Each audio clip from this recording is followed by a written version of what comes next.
በጎችና ዶሮዎችን ጾመዋል። እንስሳት ሳይቀሩ ጾመዋል። ጌታ ይመስገን።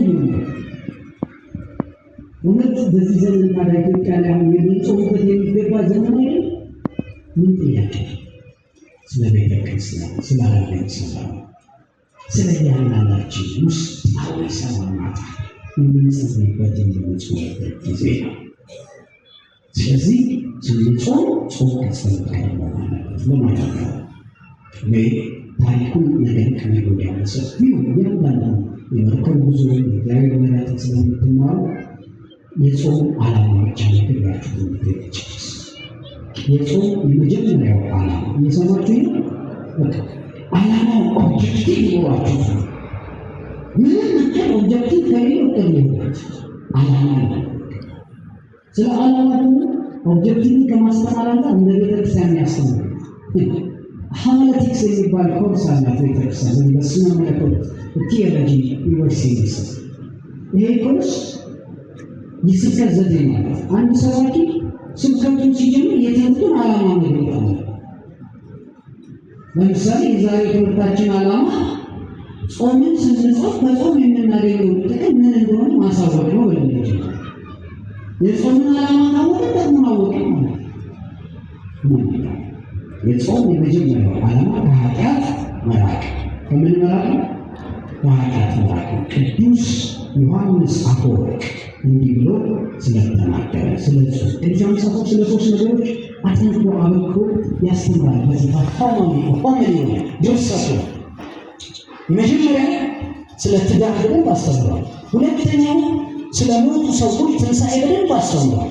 ሶስተኛው ስለ ጾም በደንብ አስተምሯል። ስለ ሌሎች ምስጢራት ያስተምራል። እነዚህ ግን የዕለት ተዕለት ተግባራችን ስለሆኑ ትዳር ትንሿ ቤተክርስቲያን መሆኗን የነገረ እርሱ ጾም ጸሎት እንደሚያስፈልግ በደንብ ያስተማረን እርሱ ምን ይላል ቅዱስ ዮሐንስ አፈወርቅ? በጾም የምንመገበው ምግብ እንደቀየርን ሁሉ ከክፉ ምግባራችን ሕይወታችንን ቀይረን ይሆን? እንዲህ ካልሆነ በጾማችን ጥቅም ምንድን ነው? በጾም ጊዜ ምግብ እንቀይራልና የተለመደውን አበላል አንበላ፣ የእንስሳት ተዋጽኦ አንበላ።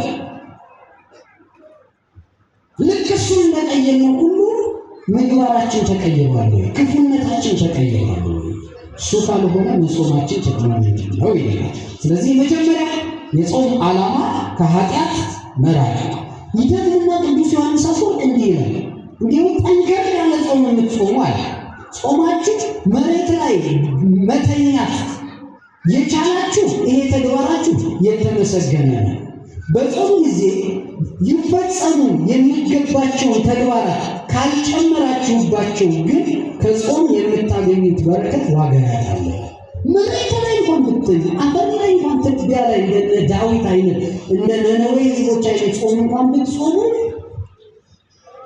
በጾም ጊዜ ሊፈጸሙ የሚገቡ ተግባራትን ካልፈጸማችሁ ከንቱ ነው ጾማችሁ። እሷን መግባት ያስፈልጋል። ደግሞ ከፍ ሲል ወደ ቅዱስ ሥጋው በክቡር ደሙ መቅረብ ያስፈልጋል። ሁለተኛ የጾም መሰረታዊ ዓላማ መንፈሳዊ እድገትን ለማግኘት ቅድም ያልኳችሁ ከቲዮሎጂ ወደ ቲዮሲስ ማደግን ይፈልጋል። ማደግ ከፍ ማለት እግዚአብሔርን መምሰል፣ እግዚአብሔርን ተስፋ ማለት ተስፋ አለማለት። በነነዌ ሕዝቦች መካከል ያጠናነው ጥናት ይሄ እዚህ የመጨረሻው ምዕራፍ ላይ ስታነቡ የነነዌ ክርስቲያኖች ላይ በጣም ተስፋ ቆርጠው እንደነበረ መጽሐፍ ይነግረናል። እግዚአብሔር ምሕረት እንደሚያደርግላቸው ያመነው ዮናስ ግን በመጨረሻው ሰዓት ሊያጠፋቸው ይችል ይሆን ብሎ ተጠራጥሮ ነበር። እንዲህ ይላል ትንቢተ ዮናስ ምዕራፍ 3 ቁጥር 9 ላይ እኛ እንዳንጠፋ እግዚአብሔር ተመልሶ ይጸጸት እንደሆነ ከጽኑ ቁጣው የሚመለስ እንደሆነ ማን ያውቃል ይላሉ። እነዚህ ነው ክርስቲያን ተስፋ የቆረጠ ልብ እንዳይኖራቸው ሁሉም በአንድ ልብ ሆኖ ጸሎት እናያለን። ጾም ብቻ ነው ጸሎት እናያለን። ስለዚህ የእግዚአብሔር ቁጣ ይውላችሁ። አሁን አንድ ጥያቄ ይነሳል። እግዚአብሔር ይጸጸታል አይጸጸትም የሚል ክርክር ሊነሳ ይችላል። በቅዱስ መጽሐፋችን እዚህ ላይ እግዚአብሔር ይጸጸት እንደሆነ ይላል። ደግማችሁ መጨረሻ ላይ ትንቢተ ዮናስ ምዕራፍ 4 ቁጥር 2 ላይ ስታነቡ እንዲህ የሚል ቃል ታገኛላችሁ። ከክፉ ነገር የተነሳ የምትጸጸት አምላክ እንደሆነ አውቄ ነበርና ስለዚህ ወደ ተርሴስ ለመኮብለል ፈጥኜ ተነሳሁ ይላል ዮናስ።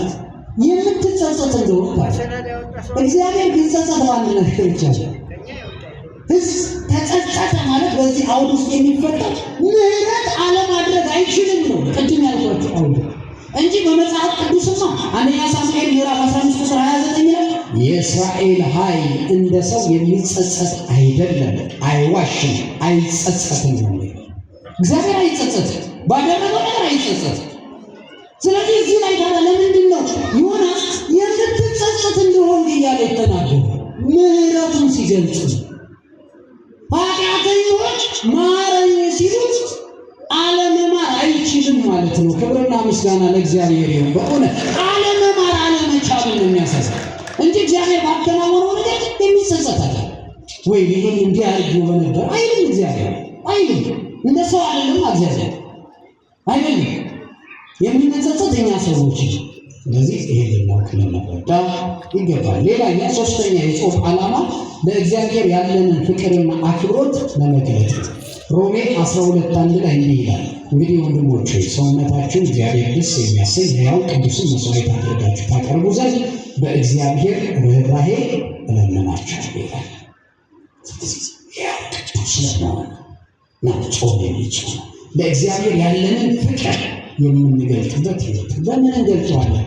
አንድም በንስሐ ማር ይስሐቅ እንዲህ ይላል፣ ከጥምቀት በኋላ የተሰጠን ታላቅ ሀብት ቢኖር ንስሐ ነው ይላል።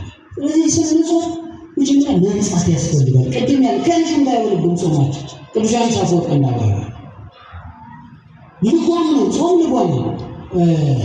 ቁልቁለት መንገድ ላይ አይታችሁ እንደሆነ ስፒድ ብሬከር ይዘጋጃል። ቁልቁለት መንገድ ላይ አስፋልት እዚህ ስትወርዱ አለ ወደታች ስትወርዱ ወደ ሰሚት ስትሄዱ ቁልቁለት መንገድ ላይ ስፒድ ብሬከር። ለምን ስፒድ ብሬከር ያስፈልግ? ያ መኪና ምን እንዳለ ከፍጥነቱ የተነሳ ምን እንዳለ አደጋ እንዳይደርስ አይደል? ጾም በእኛ ሕይወት ውስጥ ስጋትና ደማዊ ጥቅማችንን ለማሟላት ስንሮጥ፣ ስንበላ፣ ስንጠጣ፣ ስንጨፍር፣ ስንሰክር፣ ስንዘሙት፣ ኃጢአት ነገር ስናደርግ ስፒድ ብሬከር ያስፈልጋል። በዛው ከቀጠለ ሞት ያሁን ሲኦል የሚያስገባ ሞት ስላለ ስፒድ ብሬከር። ስለዚህ ክርስቲያኖች ጾማችሁ ስትጾሙ ጸሎት ጋር ይሁን፣ ንስሐ ጋር ይሁን፣ ራስን በመግዛት ይሁን። ስለዚህ እግዚአብሔር አምላክ የምንጾመውን ጾም እርሱ ለመጠበቅ ያደርግናል። የእግዚአብሔር ምሕረት ብዙ ነው፣ ጠብቁት። የነነዌ ሰዎች በ3 ቀን ውስጥ ነበር ትጠፋላችሁ የተባሉት። 3ቱንም ቀን ግን ጠብቁት። እግዚአብሔር ጠብቁት፣ ግድ የላችሁ። ተስፋ የቆረጣችሁ ሰዎች አላችሁ፣ እዚህ ውስጥ በህመም የተሰቃያችሁ ሰዎች አላችሁ፣ የምትምረኝ ያላችሁ ሰዎች፣ ስራ ያጣችሁ ሰዎች አላችሁ፣ ቢሮ ውስጥ አያሰራ ያሉ አለቆችና የሥራ ባልደረቦች አሏችሁ። ግድ የላችሁም፣ ተስፋ አትቆርጡ። ዛሬ የምናየው ትምህርት ይሄንን ነው። በመጽሐፍ ቅዱስ ሰው በሰው ተስፋ ሊቆርጥ ይችላል። ሰው እንዴት ለእግዚአብሔር ተስፋ ይቆርጣል? በእሱ ተስፋ ቆርጣችሁ ምንድን ነው ዋስትናችሁ? ጠብቁት፣ እግዚአብሔር ይመጣል። ቢዘገይ ምን የሚቀድም ጠብቁት። አንድ ነገር ነገራችሁ ይጨርስነት በጣም የተጨነቃችሁ ሰዎች፣ እግዚአብሔር መጠበቅ ያቃታችሁ ሰዎች፣ እዚህ ገረገራ ውስጥ መጣችሁ አልቀሳችሁ አመጣችሁ ይህንን ያናደርግልኝ ብላችሁ እግዚአብሔር ያላከናወነላችሁ ሰዎች፣ እግዚአብሔር ያልሰጣችሁ ሰዎች፣ እግዚአብሔር ጥያቄያችሁን ያዘገየባችሁ ሰዎች፣ ጸሎታችሁ ከዘገየባችሁ ስለ 3 ምክንያቶች ስለዚህ የመጀመሪያ እኛ የጠየቅነው ጥያቄ የማይጠቅመን ከሆነ እግዚአብሔር አይሰጠንም። እስኪ የማይጠቅመን ከሆነ የመጀመሪያው ምክንያት የማይጠቅመን አይሰጠንም። የማይጠቅመን ትዳር አይሰጠንም። የሚያስገድለንን በዘመኑ ባለስልጣናት በብረት መሳሪያ ግንባራችን የሚያስወጣን ስልጣን ወንበር እግዚአብሔር አይሰጠንም። አይጠቅመንም፣ አያጠፋንም። የማይጠቅምሽን ባል እግዚአብሔር አይሰጥሽም። ነገ ቅልጥ አንስቶ ወይም በዘመኑ ሰዎች ከፎቅ የሚወረውርሽ ከሆነ አይሰጥሽም። የማትጠቅመን ምግብ ስጪኝ ስትላት አሁን ጆሮአችን ጭንቁ እንደሚያደርገው ዜና መርዝ በጥጣ የምትሰጠን ሚስት እግዚአብሔር አይሰጥም። ለምን ትዳር አጣሁ ብለህ እከሌን አፍቅሬያት አስቤያት አጭቻት ብለህ አትጸጸት። ጠብቀው እግዚአብሔርን ጠብቂው እህቴ፣ እግዚአብሔርን ጠብቂው፣ ጠብቁት፣ ይመጣል እግዚአብሔር። ስለዚህ የማይጠቅመንን የመጀመሪያ አይሰጥም። ሁለተኛ ከእርሱ የሚያርቀንን ነገር እግዚአብሔር አይሰጥም። ከቤት የሚያጠፋንን ነገር እግዚአብሔር አይሰጥም። ከዚህ በፊት እዚህ ጉባኤ ላይ ልንገራቸው ነው።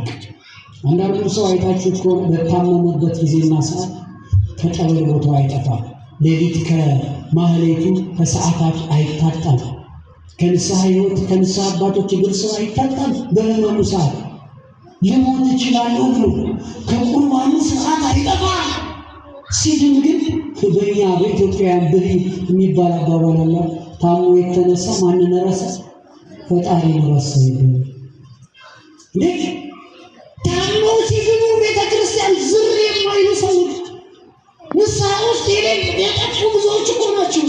በታመሙ ሰዓት ገዳም ለገዳም እየዞሩ እምነቱን ተለቅልቀው ሊቆርቡ የመጡ ብዙ ሰዎች ሲድኑ የታሉ አሉ። ነፍስ ትናንት ስራ ባጣ ሰዓት ዶክመንት ይዘህ ጫማ እስኪንሻፈፍ ድረስ ስራ ፍለጋ የያዝከው ዶክመንት በላብ እስኪበላሽ ድረስ በእጁ መጠስቅ ስቅ ብለህ አልቅሰህ ጌታ ሆይ ስራ ስጠኝ ብለህ የለመንከው አንተ ወጣት ዛሬ አለ ስራ ሲሰጥህ ዛሬ ተሽከርካሪ ወንበር ላይ ጥሩ ሰላሪ ጥሩ ደሞዝ ስታገኝ አለ።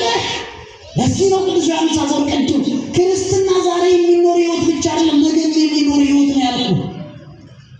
በህመምህም ሰዓት ማን ይመስገን? በጤናህ ሰዓት ማን ይመስገን? ስራ በሌለ ሰዓት ማን ይመስገን? ስራ ስታገኝ ባለስልጣን ስትሆንስ ማን ይመስገን? ድሃ በሆንሽ ሰዓት ማን ይመስገን? የሀብት ማማ ላይ ሲያስቀምጥህስ ማን ይመስገን? ከፈለገ እኮ እግዚአብሔር ትናንት የሰበሰበውን ሀብት እኮ ከመንጠጥ ባዶ ማድረግ ይችላል አይችልም? እኔ ልጠይቃችሁ የዳናችሁ ሰዎች ትናንት ታመን ጠበል ተጠምቀን ድነናል አይደል? እምንጠፋ ሰዎች እስኪ ታማችሁ የዳናችሁ ነገ ድጋሜ ስላለመታመማችሁ ዋስትና አላችሁ? በማርያም ነገር ዋስትና አለ? ዋስትናችን ማን ብቻ ነው? ታዲያ ለምንድን ነው የምትጠፉት? ለምንድን ነው ከንስሐ ሕይወት የራቃችሁት? መቼ ነው ንስሐ የገባኸው? የዛሬ ዓመት የዛሬ 2 ዓመት አንዳንዱ የዛሬ 10 ዓመት ንስሐ አባት የያዘው ያኔ ሰንበት ቤት እንዳለህ ያኔ ገጠር እንዳለሽ ንስሐ አባት ነበረሽ። ከተማ ስትመጪስ ያወርሰው ይያል ጊዜ የለሽም ማለት ያንን ጊዜ ያጣሽበትን ጉዳይ እግዚአብሔር መዝጋት ይችላል አይችልም? አንቺ የምትወጪለት ገንዘብ ለማካበት በቃኝ የማይለው ስጋችን ያንን ሀብት መዝጋት ይችላል አይችልም? አትርሱ የትናንት ማንነታችን። እግዚአብሔር በሀብት ላይ ሀብት ሲጨምርልን የሚረሳ የሚተው አምላክ አይደለም። ከንስሐ ሀብት የሚያርቀን። ስለዚህ ከእርሱ እንዳንርቅበት ከፈለገ አንዳንዴ ከነበሽታችን በቤቱ ያስቀምጣል።